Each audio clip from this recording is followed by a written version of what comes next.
Introduce myself, my name is Dean Tesler, I'm 22 years old, I'm from Holon in Israel, 20 minutes from Tel Aviv. I'm released from the army almost 2 years ago. I served in special forces, they're called Sayeret Nachal, if someone knows the unit.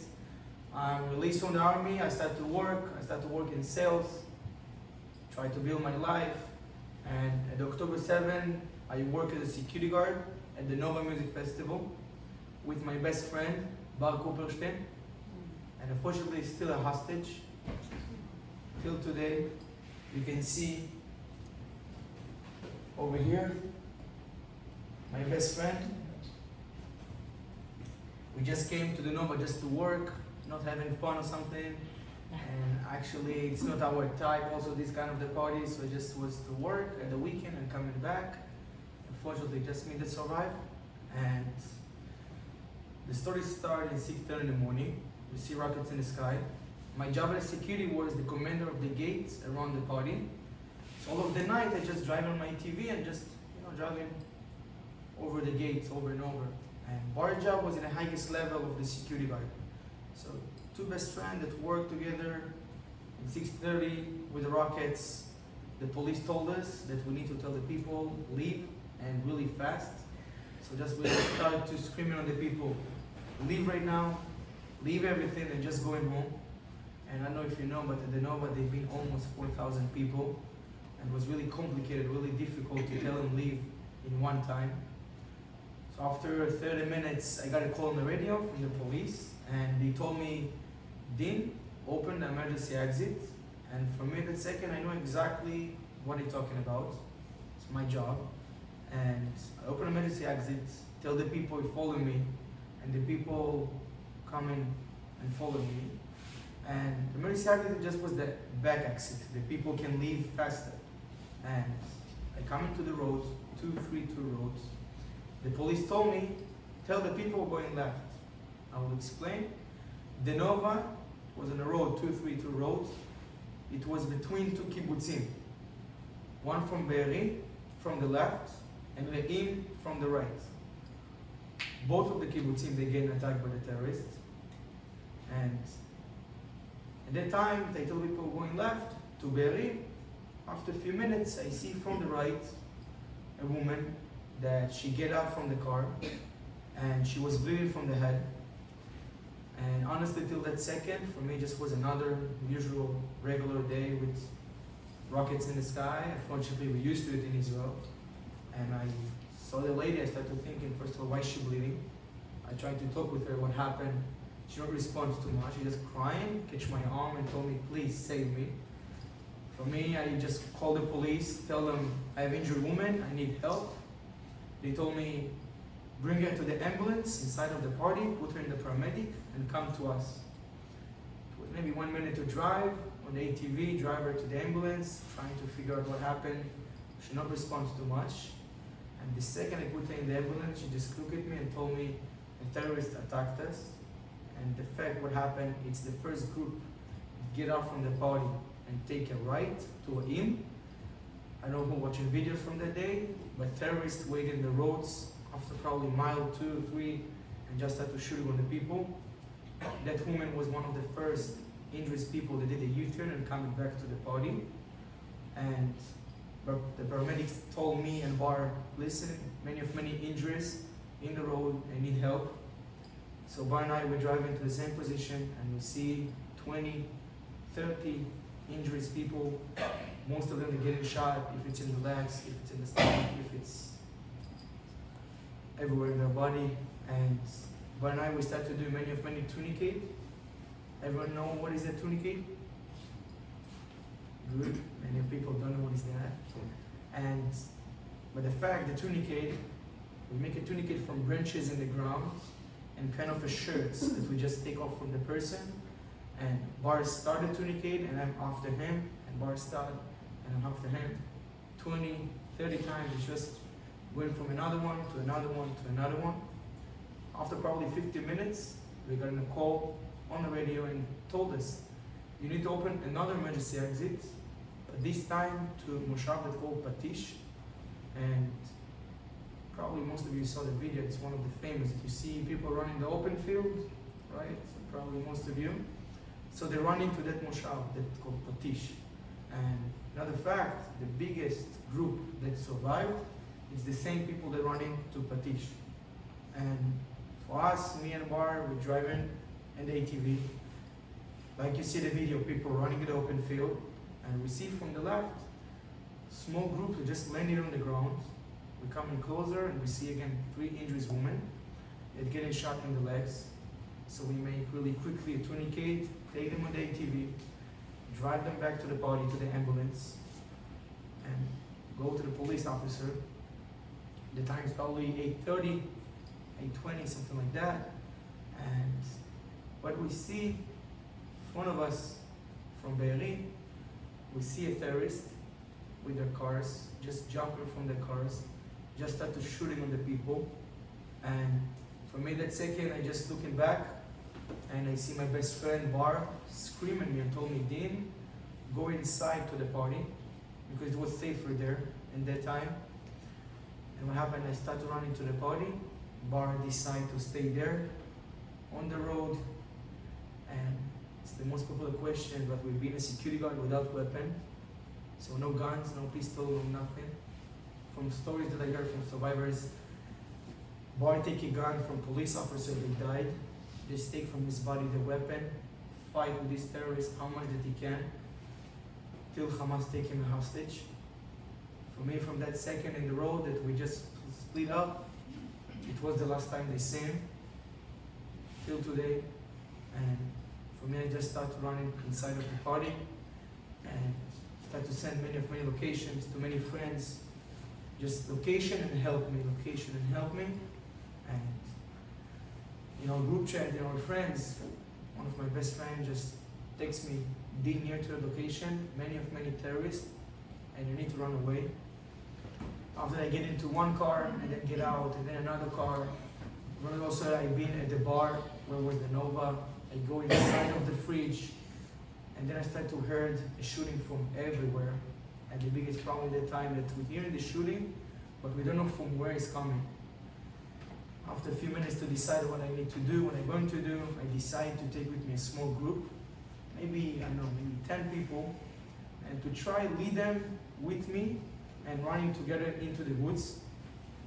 So running together from bush to bush, from hideout to hideout, and terrorists all this time just behind us, shooting on us.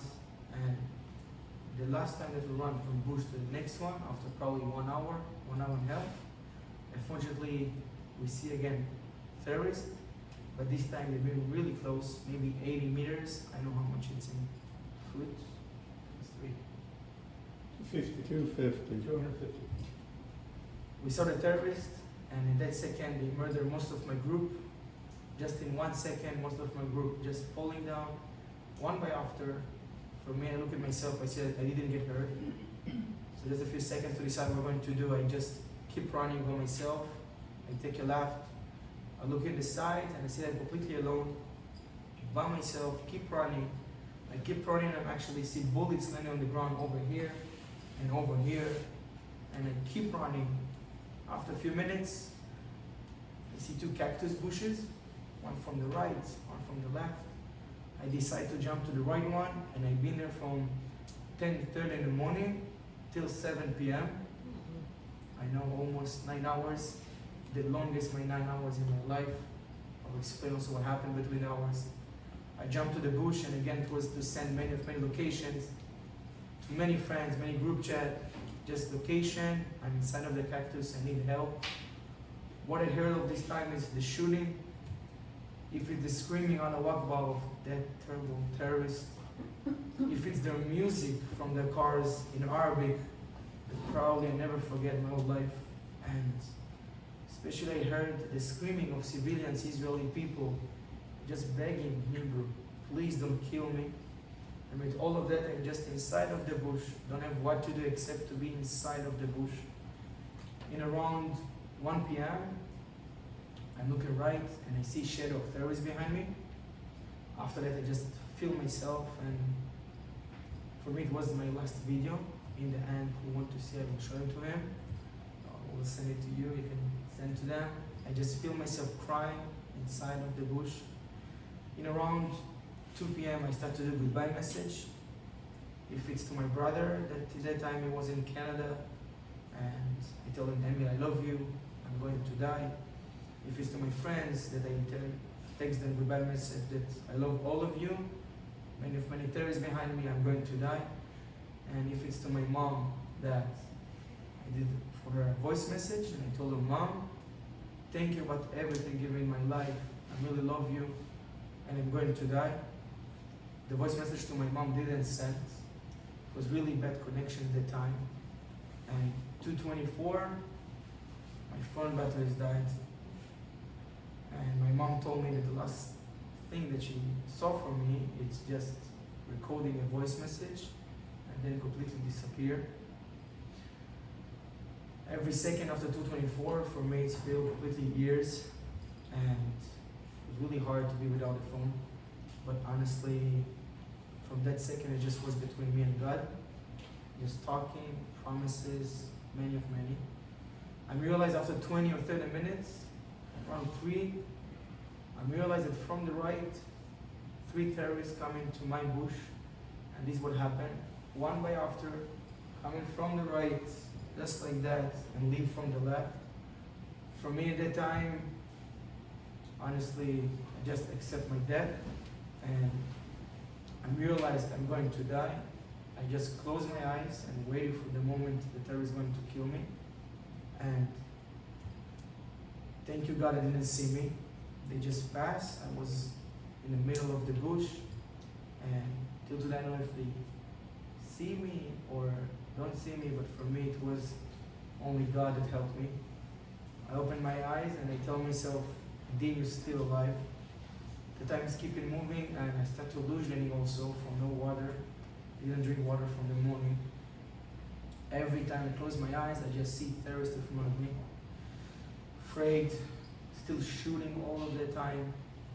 In around probably between 4 to 5, I don't know exactly, but I remember that I start to smell really bad smell of smoke. And that time, I just tell myself, really, I don't know why I believe that, but I tell myself, Dean, they found you, and now they're going to burn you alive. And for me, I started thinking, first of all, I don't want to burn alive.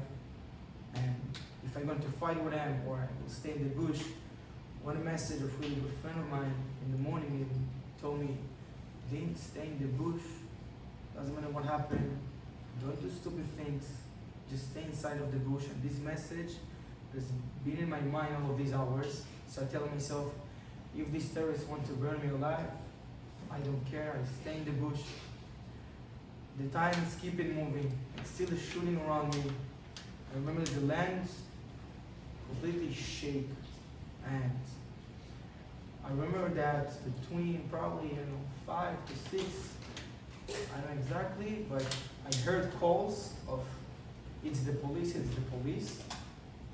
but also with Arabic accent. And for me, obviously as an Israeli guy, soldier in the past, for me it's really like that, recognize the Arabic accent. I start to thinking how it's making sense that all of these hours the terrorists are shooting around, walking, screaming, and for just a few seconds, it's the police. So for me, till today, I don't know if there was terrorists, if it was really the police. I decided to stay in the bush till the time probably 6 p.m. It started to be dark and dark every minute more and more.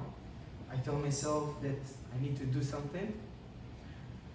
So I'm going up on my legs, but still in the bush, in the middle of the bush, and I just start to waving to a helicopter, just waving and waving and waving, and the helicopter just passed over and over many times. I see the helicopter, but he don't see me. Till around 7 p.m. Around 7, it starts to be dark. For me, it's feel that it's the night right now. I'm waiting many hours. I cannot wait anymore. So just a few seconds before I start to running again, I remember that freezing, completely freeze, praise myself, begging for help from God at that second. And then I decide to go from the bush, open field. I don't know where I am. I don't know where to go. I remember that I just had to take a left, just like that, start to running, and unfortunately what I see just bodies from the left, bodies from the right, more cars that explode over there, and more cars over there. I see all of that, and I just keep running and keep running. 30 or 40 minutes that I'm running, it's dark, it's the night, and then I saw lights from the car from far away from me. So I'm hiding again because I know if it's the terrorists or it's the IDF. And I told myself, I don't care. I was screaming, help me. I started screaming like crazy, help me, help me. And thank you God again, He sent me 2 soldiers that responds, it's the IDF, it's the IDF. I'm running to them with hands like that, telling them, please don't shoot me. I'm a security guard from the Nova. And Baruch Hashem, I come into them, it was 2 commanders of the IDF. They give me water, I charge my phone.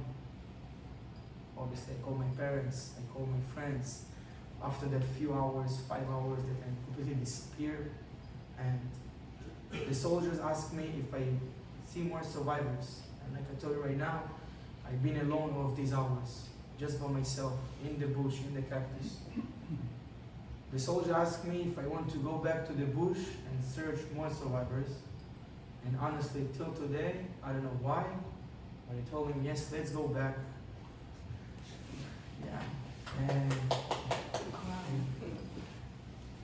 I get inside of the car, we're driving back. For me, I'm inside of the war zone. See all of these bodies again, all of these cars. I getting closer to the bush. Fortunately, we don't found survivors, not even one. But something I never forget, it's coming closer, and what I see, the bush next to me, the left one, completely burned, on fire, and still going on fire. For me, looking at the bush, I look at the fire and I tell myself, it's not was hallucinating, the smoke that I smell all of these hours, and it's actually another miracle in my miracle story that the bush next to me was burned and not my bush. After a few minutes, I tell them, please, I want to leave, I'm scared. They take me to a gas station in Urim. The time was probably around 8 and something p.m. And then I got a call from Bar's brother. His name is Dvir. He called me with a panic and asked me, Dean, where is my brother? Where is Bar? For me, I tell him, Dvir, I don't know nothing. Please talk with me. I just get out from the woods. I don't know nothing. Please tell me what is going on. He just ended the call, and his younger brother, sent me the video. He sent me the video that you can see my best friend hostage with more hostages inside the room, inside Gaza. And you can see Bar on the stomach with the hand behind the back. For me, I look at the video and first, it was my first panic attack with myself. I started to cry like I never cried. I even didn't realize what happened to me with all of the trauma of October 7. And my best friend, the only friend that came to the Nova just to work, is a hostage till today. After that, take me to the hospital. I met my parents there. My parents waiting for me many hours in the hospital. Honestly, my dad told me that many bodies all the time, they're coming and they're so afraid to see my body. And my mom, she's not kind of the woman that's doing sport or something, but the moment I get out from the car, look at my mom, she just run to me, hug me like she never hugged. We cried outside of the hospital, I almost died. We cried obviously about Bar, that he hostage. My parents know that since the morning. And from there, take me to the home. I got home really late. And then October 8th is coming, the day after. For me, October 8th, one of the worst days in my life, and I will explain. First, my brother took a flight to Israel, the last flight from Air Canada, land in the morning, and we are crying, and we need to go to the military. We go and reserve, and he asked me if I can go and buy for him something. I go to buy him, I don't know exactly what, I don't remember, but I got a call from a really good friend of mine in my team in the army, and in the call he told me that we lose a friend, one of my best friends, Or Mizrahi, Zichrono Livracha. He died on October 7.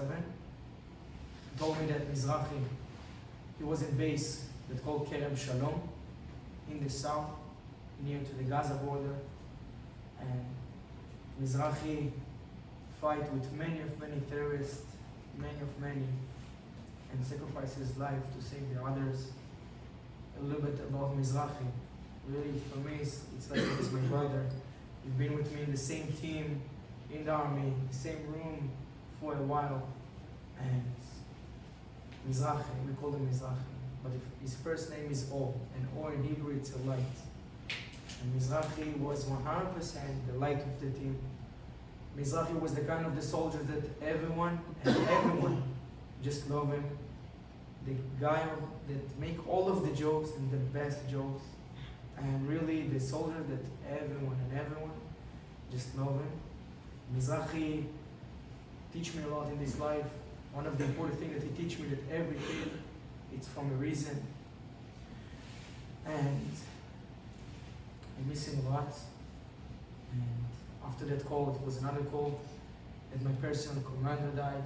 Eyal Klein, Zichrono Livracha. Eyal Klein also was my personal commander in the beginning of the service, and Klein also was in base Kerem Shalom. He fought with many terrorists, and he also sacrificed his life to save the others. Also a little bit about Klein. So Klein was my commander. In the beginning, in the army, you have the distance between commander and the soldier. So honestly, in the beginning, we don't really love him because he's a commander, obviously. But when we broke the distance and we became to our friends, it's like also like a brother.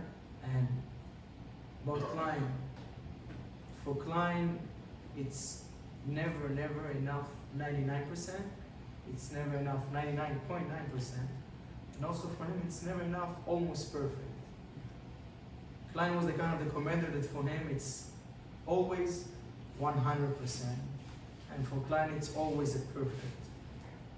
Klein teach me to be, first of all, to be a better person, and teach me to be a better soldier, and I miss him also a lot. And this was my first days after October 7. I got another call from my unit, another friend that died. If it's more friends from the security at the Nova that they hostage, unfortunately I know more than just one. If it's Ron Barslevsky, if it's Eliakim Livman that just a few weeks ago found his body, if it's Eitan Mor, if it's Shlomi Ziv that a week ago they just rescued, Andre also, the hostage that rescue also from the security, and fortunately no more than just one hostage. After a few days, probably after 5 days, Thursday, I decided to go to the Israeli news. I spoke there the first time about my story, and I finished the interview and I just greeted with myself, really good one, and tell myself this is what I need to do and I want to do. After that, I started to do many interviews, if it's to England, if it's to Australia, if it's Greece, if it's the NBC twice, many, and tell myself this is what I want to do. In November, I fly with a group of the families of the hostages. We've been in 770 in New York. After that, we fly to Washington, D.C., if you remember, I've been there. And all of the support in Israel, it was amazing. And the group need to come back to Israel. The two brothers of Bar and I, we just stay another week in New York just to rest. Amazing family that host us, and the mom asked me if I want to go and speak about my story. So I tell her yes, why not? So in the middle of November was my first speech. And after that week, I make 3 speeches. And for me, I tell myself this is 100% the thing I need to do and I want to do. So I tell the brothers, I love you, but I need to stay in the States. So I stayed by myself 2 months, going from New York to Florida, Florida to New York, by myself going and doing speeches. Come back in January to Israel, and then February again, flying again 2 months in the States, California, Florida, New York. By myself, just going from place to place. And now I'm here, Massachusetts, my first time in Massachusetts, by the way. And glad to be here. And I want to finish the speech with 2 messages from me to all of you. And every time I tell my speech, I say that. One of that, it's about appreciate the life. What does that mean to appreciate your life? So I will say before, I'm not saying that you don't appreciate your life. Obviously you are. But you know, for the people and for the human being, it's something that starts to be usual to wake up in the morning. It's something that starts to be usual to go and work. It's something usual to fight with your husband, with your wife, with the kids. Probably agree with me, right? So nothing of that is not usual. To be exist in this world is a huge gift. Every day in the morning, it's a huge gift. Many people right now in Israel, they're suffering. If it's the families of the hostages, if it's the families of the north of Israel, they don't have a home right now. So trust me, try to appreciate more your life than you appreciate right now. Life is beautiful. To exist, it's a huge gift. The second thing, it's about, the second message, it's about the faith and belief. So I will tell you about myself. Right now we can see with yarmulke. Sometimes I put, sometimes I not. When I feel, sometimes I put tzitzit, sometimes not. When I feel, but probably almost a year ago, till last July, honestly, I even didn't be close to being religious or something like that. To be honest, more than that I can say, cheeseburger and pizza pepperoni was kind of every week. Not really every week, but for me, kosher thing, it's just advice in that time. But something amazing happened. I started working in an insurance company, and I met a friend. His name is Ori. And Ori in Hebrew is like my light. And Ori became religious probably 3 years ago. And in the beginning, we became really good friends. And he's like, you want to come with me to Shacharit? Honestly, every time I said, leave me alone, I don't want to. But after try, I tell him, let's go. He started to do to me a really small, short Torah lesson before we start to work. And after a few weeks with him, I tell myself, we really want to get closer. I want to keep the kosher thing. So pizza, pepperoni, no more since July last year. And more a few weeks with him, I tell myself that I need and I want to put on me another thing. So I just take on me to put tefillin every day. And it was in August. And it just was 2 months before October 7. And then October 7 happened. And like I tell you right now, my story is about miracle, another one. And about myself with faith and belief, I can tell you that I'm more and I have faith and belief that I ever been my whole life. I trust God, believe God, feel God every day in my day, every second in my day. And I want to say all of you, faith and belief, and I also spoke at the churches, so I will say, it's not about if you're Jewish, if you're Christian, if you're Muslim, also if you come from India. The faith and the belief, it's something that human beings need to keep and moving forward. And for me, the faith and belief, it's the best psychologist that I have. And I want to tell all of you, I don't know who's religious, who's not, but get closer to God, believe in the good things, when also the worst things happen. I can give you an example, like the Nova. I don't know if you know, but many people died and murdered at the Nova. But I can tell you that every person that died and murdered over there saved thousands of lives from inside of Israel. And I will explain. Hundreds of terrorists coming inside of the Nova and did the terrible things that they did. But what happened if not the Nova? I will tell you my opinion. It's almost a fact. If not the Nova and not these hundreds of terrorists that come inside of the party, what the terrorists will do? I will tell you exactly. They will drive inside of Israel. If it's to Ashkelon, Ashdod, Rishon inside of to the center and keep to Haifa into the north. And trust me, October 7 could be worse, but it's example how I see the good things also in the bad things. So keep believe, keep with the faith, keep pray. If you not really want to pray, so just for the hostages, and you also think if it's important, also if you're not, trust me, it's important. And be good people, love the others, and all of us that are human being. For me, I don't care if someone is, like I say, Jewish, Christian, Muslim. For me, human being is a human being. And I want to say thank you very much that you make it happen. And thank you very much, all of you.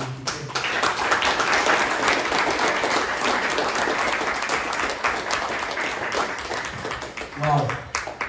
Okay. Questions? I tell before the questions, you can ask everything, just please, like Rabbi say, no politics, so no Bibi and no Shmibi and no Ben Gvir, nothing of that. I don't politicize, I just 22 years old that survived the Nova. So please, you can ask everything, just please. Can I ask a question? Of course. Does any of the hostages that came back, did they see Bar there? For today, I don't know yet. I can tell you that it's Noah, it's Shlomi Ziv, Andre, and Almog. Almog was in the same video in the first day in October 7. He was together. So I hope so that he will say something to intelligence that maybe.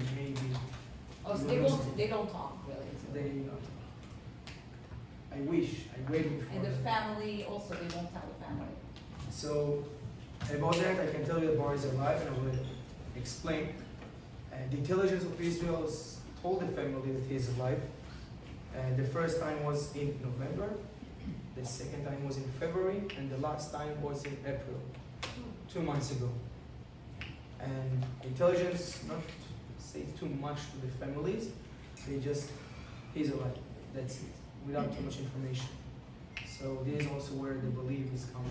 That's the faith that he's alive, and for me, I can tell you honestly, many opinions that I heard, that, about the hostages, maybe will come back, maybe not, I don't know. For me, I don't see other options that they will not come back. I just waited for the moment. I believe every day that they will come back, waiting for my best friend and all of the hostages. And hope so, and really believe that they will come back soon as possible. Thank you. I kind of have two questions. One, I wanted to say thank you for coming. I know this isn't easy getting up in front of us and telling your story. It's listening to it. It's hard. But so I want to say thank you. You're brave for coming here and telling us what happened. And two, do you ever think sometimes, especially when you were in special forces in the IDF, that kind of like what we did years ago in Entebbe, like secret mission to go and get the hostages and bring it back? Do you think like the special forces and the Mossad, are they trying to do that, or is it just that hard, or do you know anything like that? Because I keep wishing that one day I'm gonna wake up and I'm gonna see that the IDF did a secret mission by everybody. Yeah. So do you have any like? I'll give you my opinion. Okay. Only my opinion. So I was in special forces in the army, and I have right now many friends that inside of Gaza. I don't know, they don't answer to me for a few weeks. So I can tell you that 100% the forces and the special forces, they try to bring all of the hostages. But honestly, I can say, because I was a soldier, I can tell you that the mission is really so complicated and so difficult that not me, not you, and not everyone that except is there can understand. The war inside of the Gaza, it's not like the movies, it's not like in showing the news. It's many buildings close to each other. As a soldier, to clear the house, it's not like a scene from movie. You came with your team, and it's really hard, difficult. It's work together with the Mossad, with the intelligence, and I believe 100%, and I know 100%, but many people, they have their own opinions. I believe that my army, the IDF, doing the best that he can to bring all of the hostages. And just a week ago, they rescued these 4 hostages. It's a miracle. I don't watch the video, but IDF published a video from the rescue. And as a soldier, I can tell you it's insane. It's really incredible, I can say. And it's really hard and difficult, but I think they're doing the best that they can. Okay. Whenever the people don't think like that, still it's my opinion. Thank you. Thank you very much. You will control that. I don't see who else here. Okay. Um, Wait, just let them know, go ahead. So first of all, again, thank you for your service. So you would maybe be in university now if this hadn't happened, right? Or still traveling for fun versus, saving some money.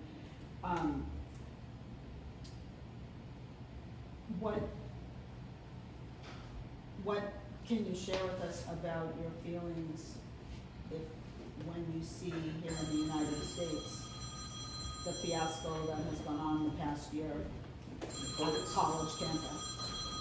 And so about to go and speak in the college. Till today I didn't go, honestly.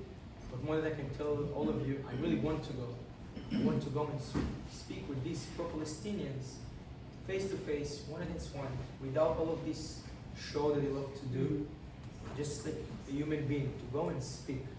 I believe I can change their mind. And if not, obviously I think they're stupid, right? And if not, I want that all of the world will see how much they're stupid. Because with all due respect, I am the fact. I've been there, I saw the terrorists, I saw how they're killing my people. And they support the people that try to kill me. And for me, it's a joke. And in New York, in California, I saw many protests. And honestly, of course, I feel sad with that because you right now support the people that trying to kill me. But also with that, angry, I put it outside because I really believe inside me, it's just a bunch of stupid people. They don't know the truth. And many of times I just scream on them and just, are you read history book one in your life, one time? Every person just look at me with a face and just don't answer. Look at me like what I'm asking. And for me, just another example how much they're stupid. And about to go and speak at the college, I really want to go. And if someone have a connection that can help me to go to the campuses and go and speak there, I really want to. Because till today, I make many speeches in the Jewish communities, also the churches. But I think that the biggest mission of mine is to go and speak with the people that don't support us and more than they hate us. And I really want to do that. I will wait. Well, for now, I will be the state. I tell you that for me every day. I'm going to be in the state till the day that we're about coming back home. So if you'll go back tomorrow, so it's tomorrow. If it's another week, if it's a month, 2, 3, I don't care. Till then, I will go from state to state, from place to place, and do the speeches. I'm waiting for it to go to also to campuses. For me, I know how to explain. It's really a joke to see how much students and their parents pay thousands of thousands to go and study. You know what they're doing with the flags, free from the river. Probably don't know which river, probably, right? Charles River, I think. And Peter. Wait a minute, I've been waiting. I'll give a second. Go ahead, Peter. Oh, that's okay, but I was, I'm going around the oh, Thank you for speaking to us. I think we're all fascinated by your experience. What are you doing to heal yourself? So after almost 9 months, one of my therapy is to do the speeches. I understand it's my therapy. Also have a psychologist, a therapist that I speak with her twice a week, every week. And it's really important to go and speak. It's important that you have a psychologist. And for me, I'm doing things that make me feel good. If it's to go from state to state and actually see America, for me it was my childhood dream to release from the army and travel in America, and now it's happened with these reasons.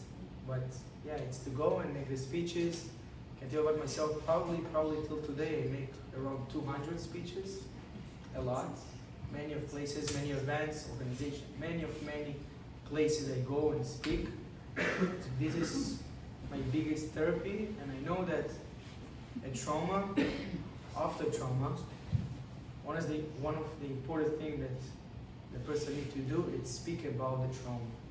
Because if not, you keep it inside, and what will happen next? It's the PTSD, post-trauma. And when I was in the army and forces, you have a thing that in your training and all that, many soldiers that have been in the wars, Kippurim, and 67, 68 war, many wars, and they with the PTSD. And many stories that I heard about how their PTSD controlled their life. And for me, after October 7, I immediately remember about these soldiers, and I tell myself that I want to do everything that I can just to not to be with this PTSD. But I can honestly, of course, have PTSD, and I have a lot of trigger between me and this world. Many of noises, many of things that I can just, but I think that I'm doing the best that I can for myself.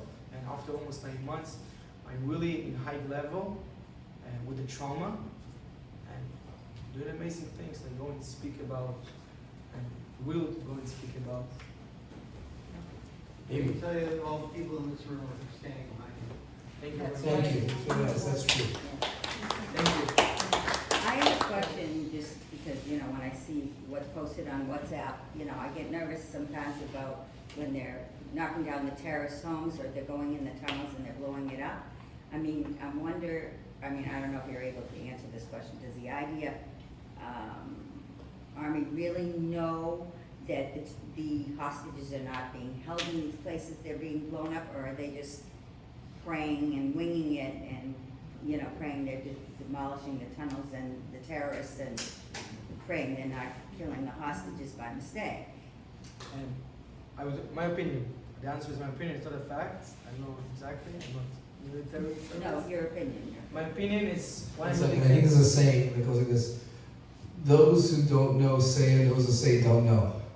Well, I'm curious, what is it?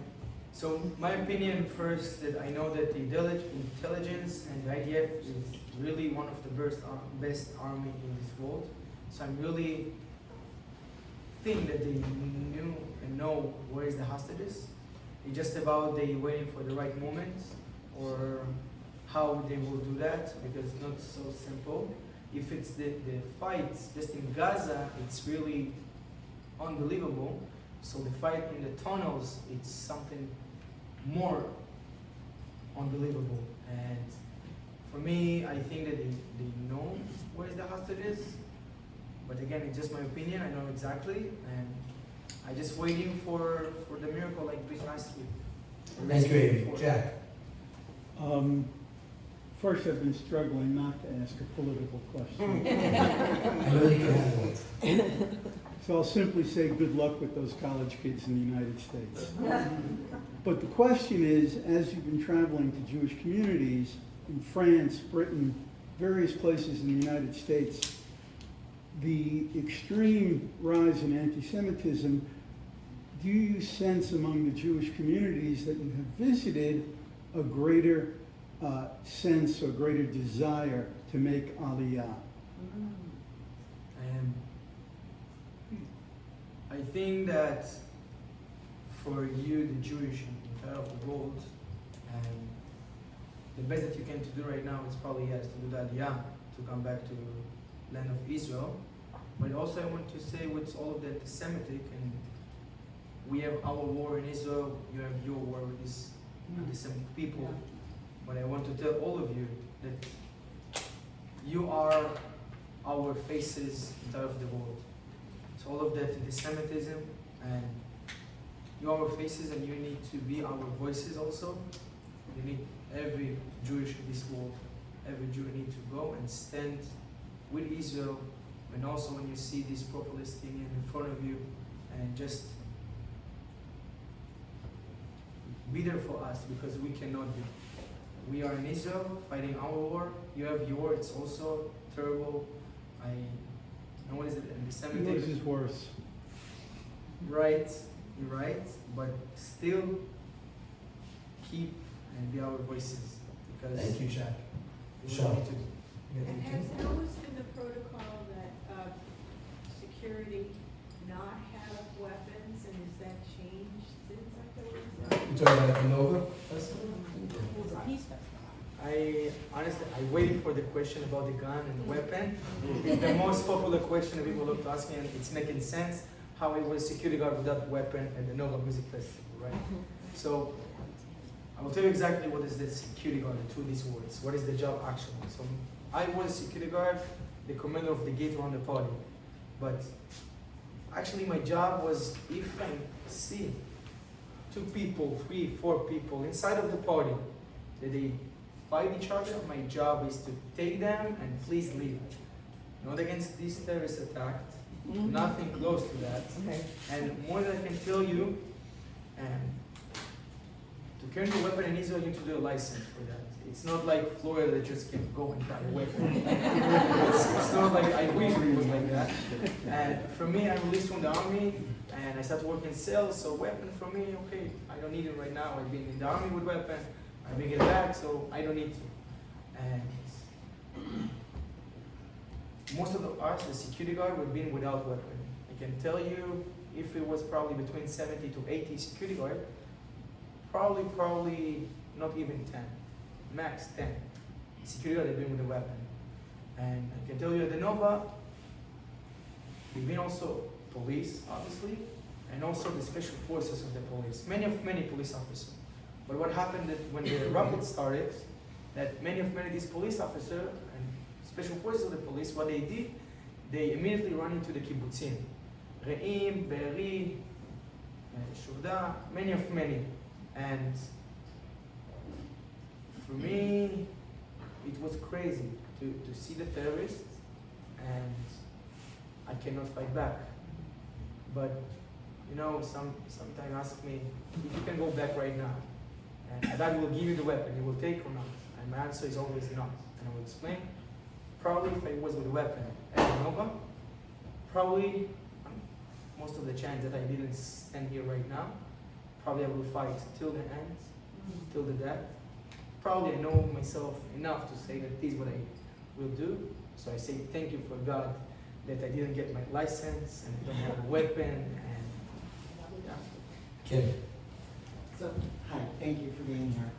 I have a 5-year-old grandson who knows I'm here and wanted me to ask you a question.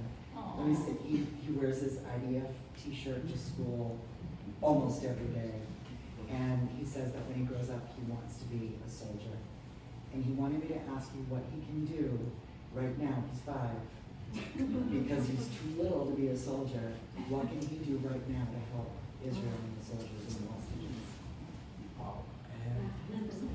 First of all, I will say thank you that you want to go to the army, the IDF, and what he can do.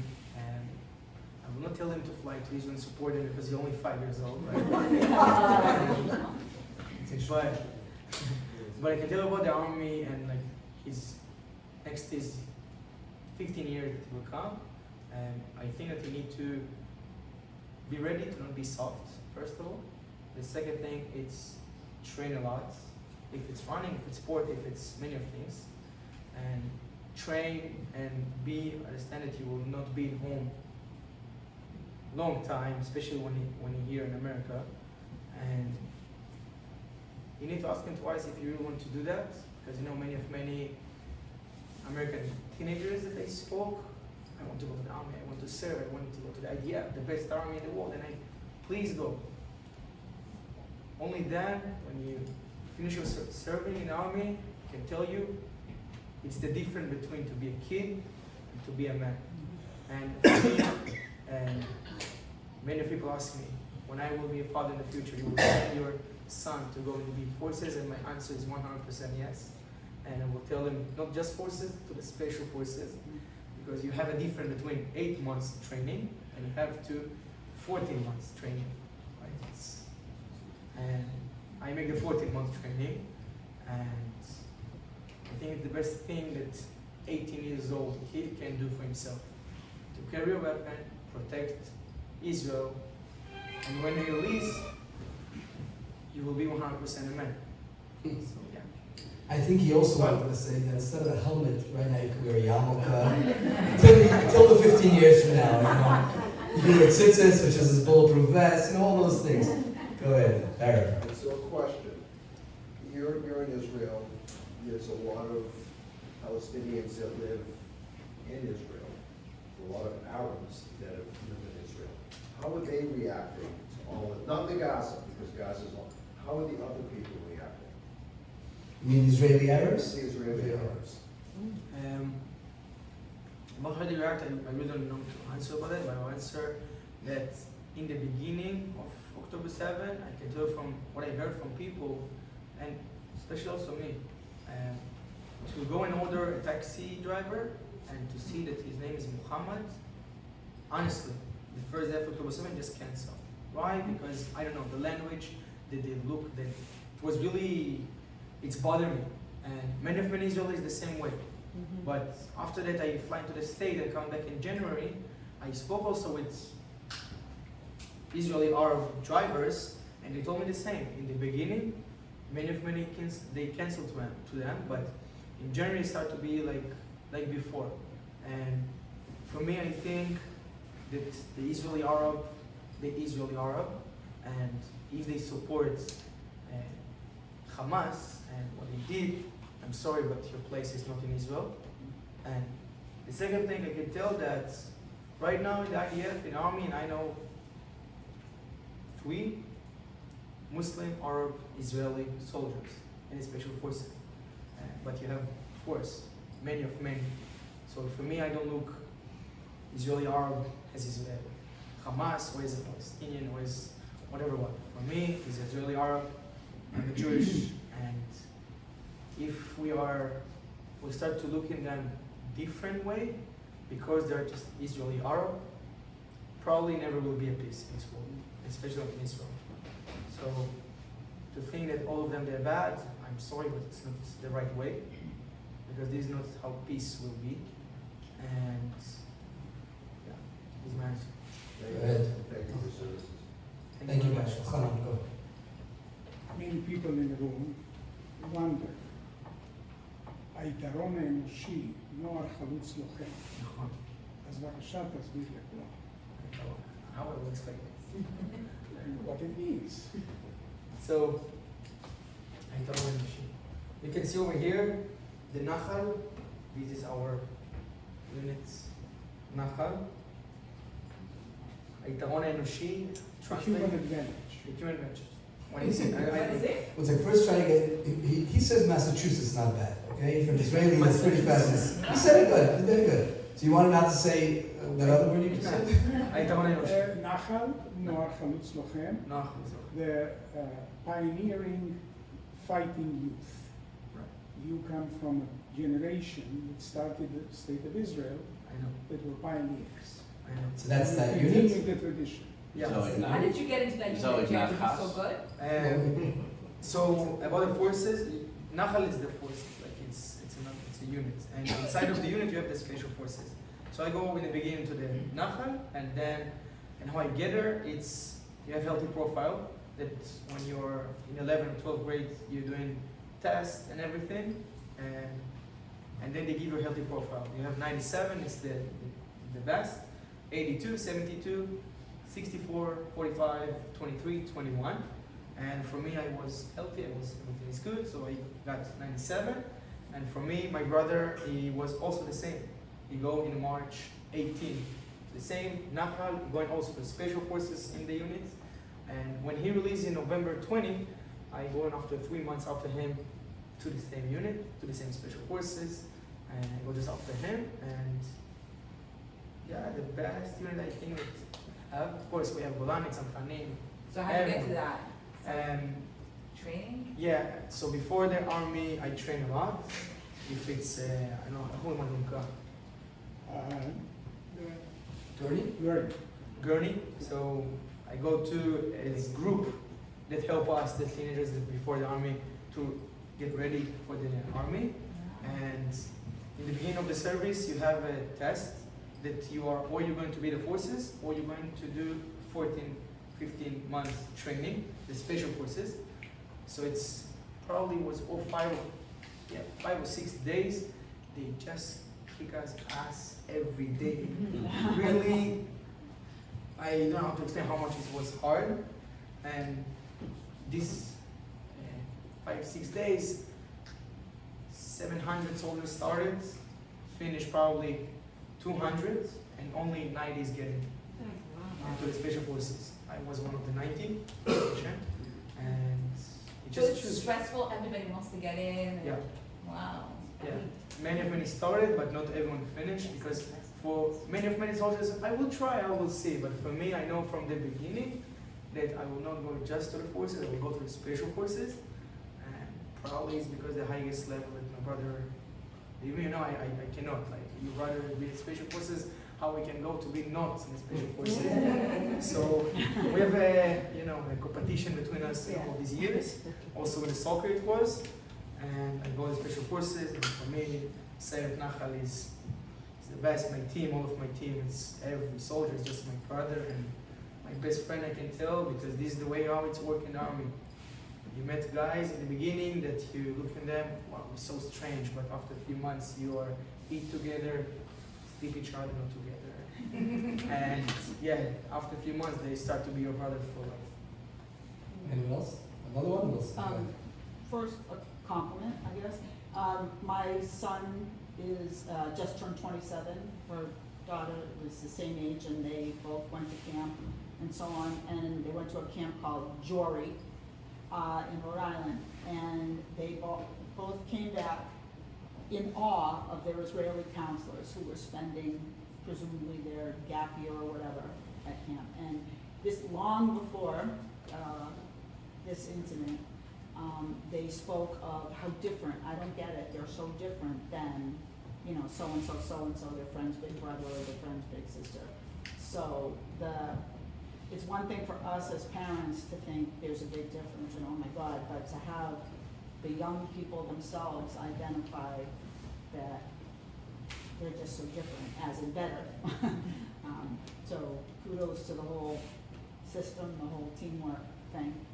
And one of the big false criticisms that all kinds of people hurl about the raids on Gaza and the everything is that Israel should have, more, what's the word, more restraint.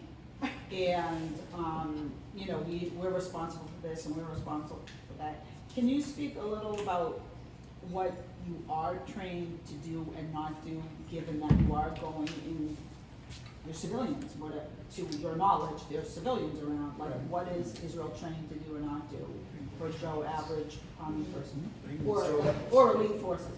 Yeah, and I will tell you, rule number one, as a special forces soldier, what the things that the army teaches. Right now, if I walk in the streets, okay, I'm just walking with my weapon, and what I see a few meters in front of me, just terrorists with a knife, and just example, a knife and going to kill a Jewish, what I need to do? I cannot just shoot him only in the head, not only here, I need to shoot him on the knees. And why? Because we are the idea of the army, the best army in the world is the first thing. And the second is the humanity that we have. Too much humanity in the army. It's not making sense when you see a terrorist trying to kill one of your people and you cannot just inside of the head. And some soldier, L.O. Azalia, a few years ago, the same example I say right now, he shoot not to the knees, he killed him. You know what happened to him? Jail. He's been in the jail a few years. And about the civilians, people in Gaza, and about the babies, and I will tell my opinion about that. So right now, obviously, many people right now inside Gaza, they're suffering.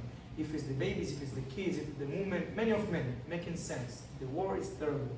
But more than I can say, in Gaza, in the last, many of years, I don't know exactly, they have the collections. And what they did, they choose as Hamas as their leader. It's a fact, it's not opinion. They choose as Hamas as a leader. So when you're civilian, poor civilian, you don't know nothing. When you choose as a leader, and that leader coming to my country, my land, killing my people, rape our women, and killing babies, and all of this terrible that Hamas did, what you, the civilian people, what do you accept that this country will do to your leader and to you, because you choose this leader, right? And I'll give another example. Imagine to yourself, let's go to California, let's go to Mexico, right? The border. Imagine to yourself 3,000 of terrorists coming from Mexico to California, doing exactly the same things that Hamas did to us. If it's a raped woman, and then killing the woman and then rape the body of the woman, put babies in an oven, burn people as alive. All of that they will do to these poor Americans. What will the United States of America will do to Mexico? Probably most of us will know that Mexico will not exist, right? But what is the difference? Depends on who's president. Exactly. Yeah, he says no politics. Okay, So what is the difference? I will answer. The difference first, we Israel. The second thing, we are in the Middle East. The third thing, we are the only democracy country in the Middle East. And especially the anti-Semitic that put all of together. But honestly, if you're smart enough to understand the situation of October 7, and then will not go back by the history, with the conflict between Palestine, with the lands and everything, let's put everything outside for a second. October 7, October 6 was nothing. Was clean, everything was good. No fight, no war, no. Right, they send rockets one in a while. Every day they send the terrorists inside of Israel and killing, you know. But they're coming in one day, did these terrible things. And it's not about if you're Christian, or Jewish, or Muslim, it's about humanity.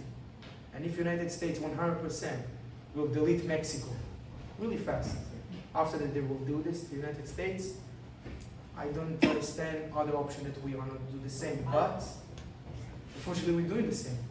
The soldiers right now in Gaza, they don't just looking for every person in Gaza as a terrorist. It's not like that. We're not just like that seeing the kids, boom, it's not like that. And the same way about the woman. But about the man, it's really complicated because the problem with these terrorists, they're looking like normal people. They send rockets from houses and many weapons that they have. So how I am, the simple soldier, can know if it's a terrorist or if it's not. And if it's a terrorist and want to kill me, of course I will kill him before he will kill me. It's making sense.